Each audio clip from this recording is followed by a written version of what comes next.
Bienvenidos a un video más de mi canal Pepinillo. Esta vez vamos a reaccionar a ver cómo se llama el video, Malvinas. Británicos hablan de la batalla de monte Tumbledown, supongo que se pronuncia. Que me pidieron que me pidieron este video, lo sugirieron. Así que bueno, vamos a verlo.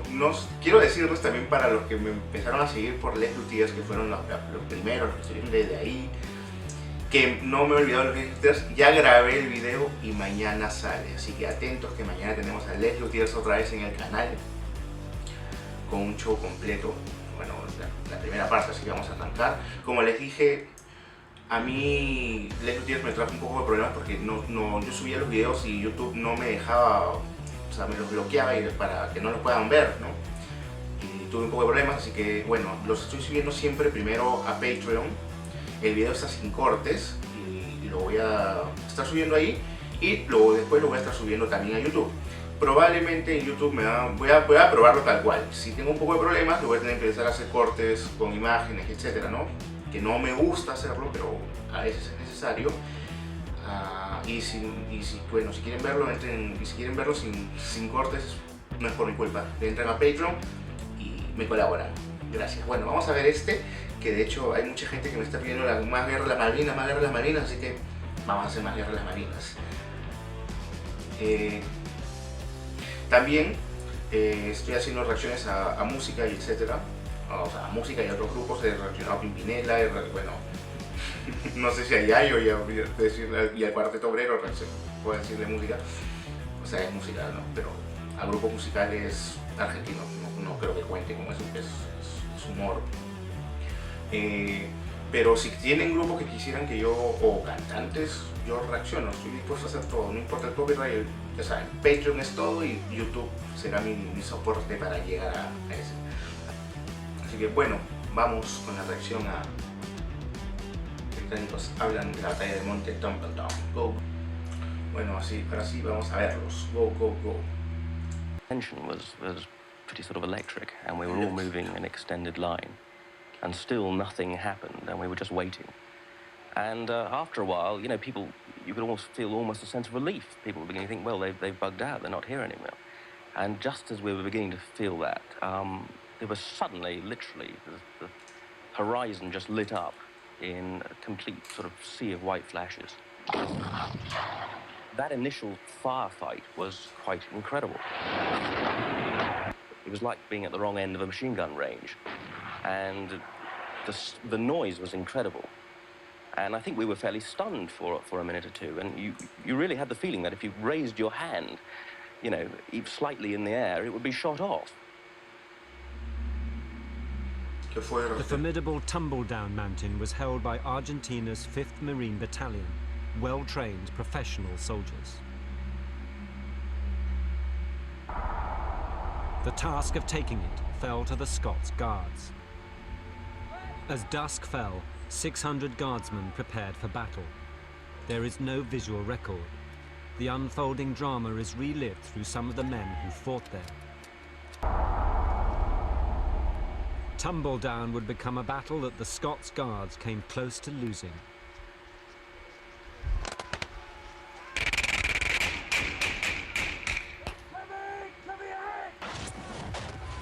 Spearheading the attack were 30 men from 13 Platoon. They were in the thick of the fighting all night. Early in the advance, their platoon sergeant, the most experienced man, was shot dead. The Argentines soon had 13 Platoon pinned down. In over 4 hours, the platoon had made little ground. Company Commander John Kisley knew time was running out. Clearly, this was serious business.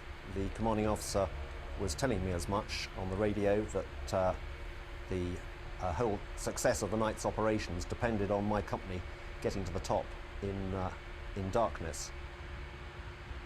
And I started to get concerned, because my worry was what was going to happen come dawn if we hadn't taken Tumbledown, if the Argentinians still had a presence on Tumbledown. And starting to go through my mind was, what was I going to do about it? He was saying, you're the guy on the ground, you're the guy nearest to the problem, you solve it in your own way, but as quickly as possible. Yeah, qué fácil. With covering fire coming from Lance Sergeant McGuinness and 13 Platoon, John Kisley and 40 men began a do-or-die assault on the rocks towards the summit.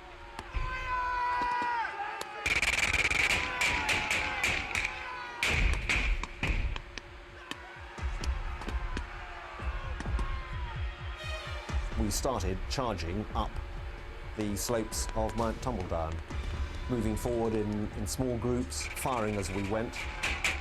The enemy were fighting in a very determined fashion. And certainly on one occasion I ran out of ammunition and had to use my bayonet.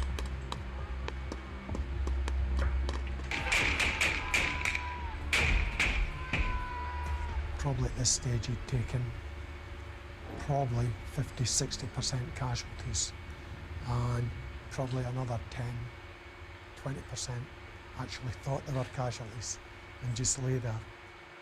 And by the time we reached the last crest, there were only, I think, 7 of us.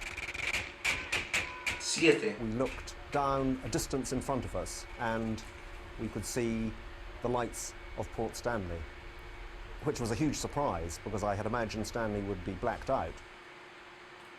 And we stood there stock still in amazement, which was a very stupid thing to do because right then a machine gun opened up about 200 yards ahead of us and 3 of the group were hit. By dawn, the 12-hour battle to take Mount Tumbledown was over. 9 guardsmen were dead and 43 wounded.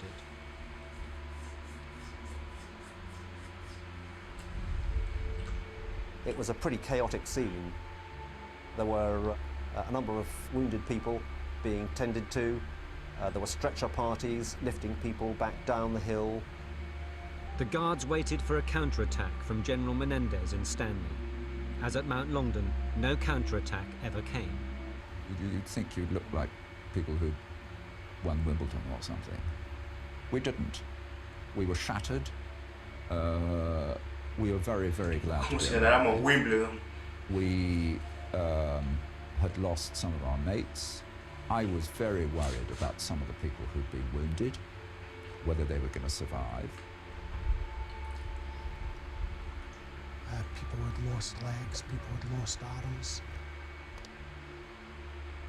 And not one of them cried, not one of them screamed. Every one of them, in good Guardsman fashion, just sat there, not a word from any of them.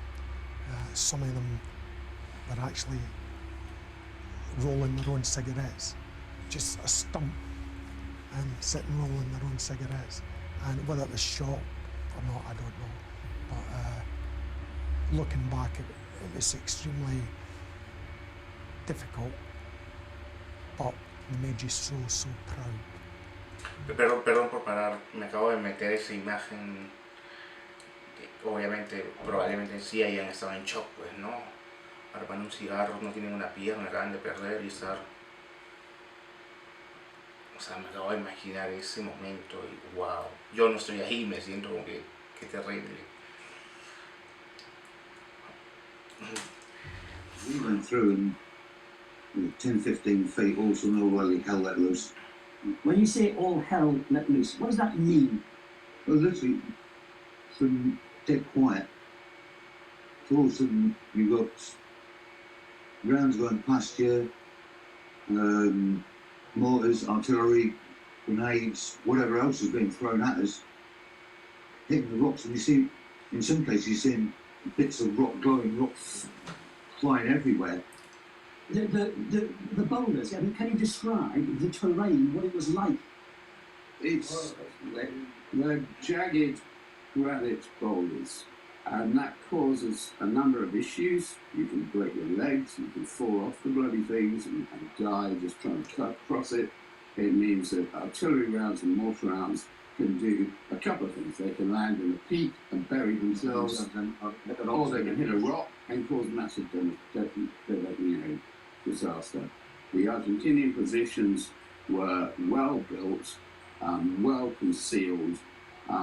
The nature of the land there, as you know, means that these granite cliffs and crags will drive you into funnels of land. You know, when you go towards a set of craggy rods, there are, if you can find them at night, places where you can get through and places where you can't get through.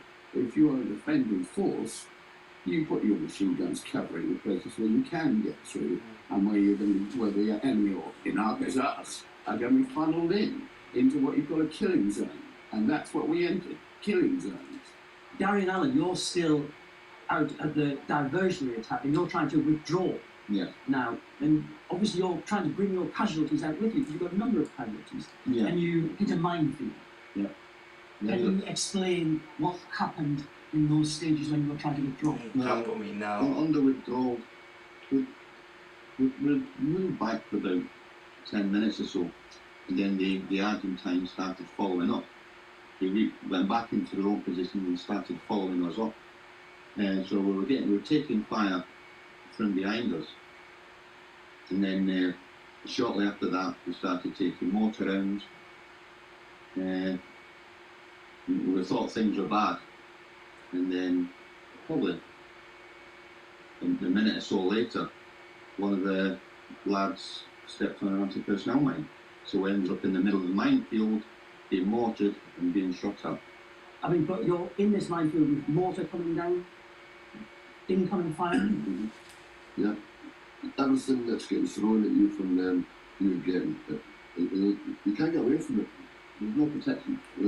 No, this is coming down, and you take casualties, and there's nothing you can do.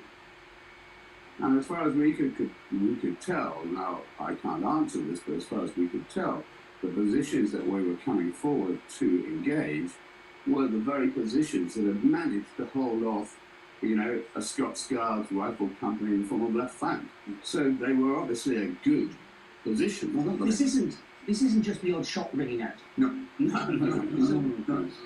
So what's it like? Robert, tell me what it is like. You're assaulting one of the machine gun positions. What's it like? It is loud. It is, everything is, you know, there are empty cases flying out of these weapons. There are bullets coming out the front of them. There are bits flying off where the bullets hit. And that's just one weapon. You know, now, times this by however many the enemy's got and however many we've got. You then bring in artillery shells coming in from ships, which are huge. You bring in artillery shells coming in from the Argentinians, 155s. You bring in British artillery shells. Then you bring in mortar shells. Now you add grenades to it. Let's add some anti-tank rockets from the 84s. You know, this is just gutter fighting. This is not Queensberry rules. This is gutter fighting.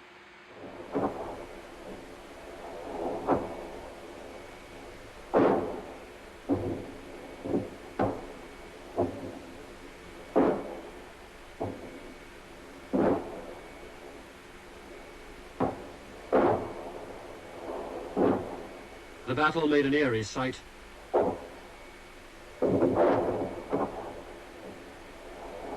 The British progress marked only by the lines of tracer.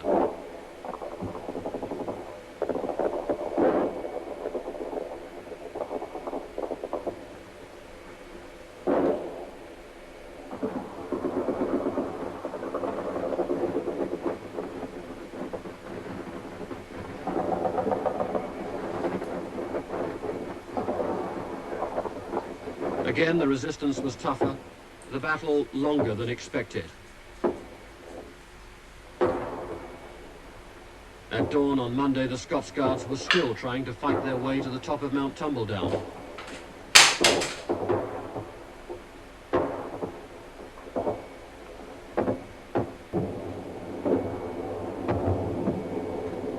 The helicopters, snuggling against the contours of the land, couldn't keep the ammunition coming fast enough.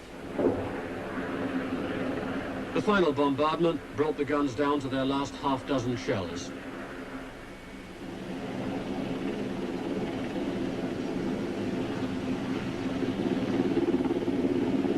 There was a naval bombardment too, but the task force had suffered such heavy damage that the ships couldn't provide the gunfire support that had been planned.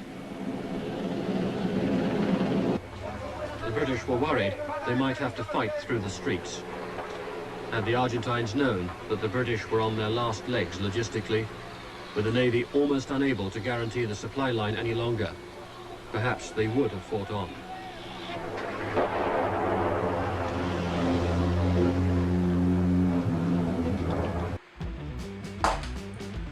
Bueno, es obvio que cada día me convenzo más de que el primer video que vi de esto estaba bastante alejado de lo que se ve con estos nuevos videos, pues, ¿no? Una batalla que sí fue dura para los dos, que no simplemente fue en el patio de la casa de Argentina y ya, ¿no? O sea, digo este comentario por uno de los videos que yo reaccioné primero que me pasaron, y el video decía como que, bueno, Argentina pudo haber ganado porque estaba peleando en el patio de su casa y aún así no ganó, pues. Y Inglaterra peleó 12.000 kilómetros. Y obviamente los videos que yo voy reaccionando después es totalmente distinto. O sea, ya vas entendiendo el por qué todo va cambiando, todo por qué fue más difícil, qué cosas pasaron. Los ingleses estaban perdiendo en muchos lugares, según lo que yo escuché, habían ganado en casi todos, o sea, habían ganado la guerra en 3 meses súper fácil, ¿no? O sea, es todo totalmente distinto a lo que pasó, así que si tienen más videos como este, de otras batallas en esos lugares, con de repente los combates que siguieron entre los barcos, los aviones. Ya tengo un video de la guerra desde el aire, que sí lo estoy viendo, pero estos videos también ayudan, ¿no? a completar. Qué increíble. Así que, bueno, eso fue todo por hoy. Ya no se olviden entrar a Patreon si quieren ver otros videos bloqueados, como los de música y de los días, y etcétera. Así que nos vemos en el siguiente video.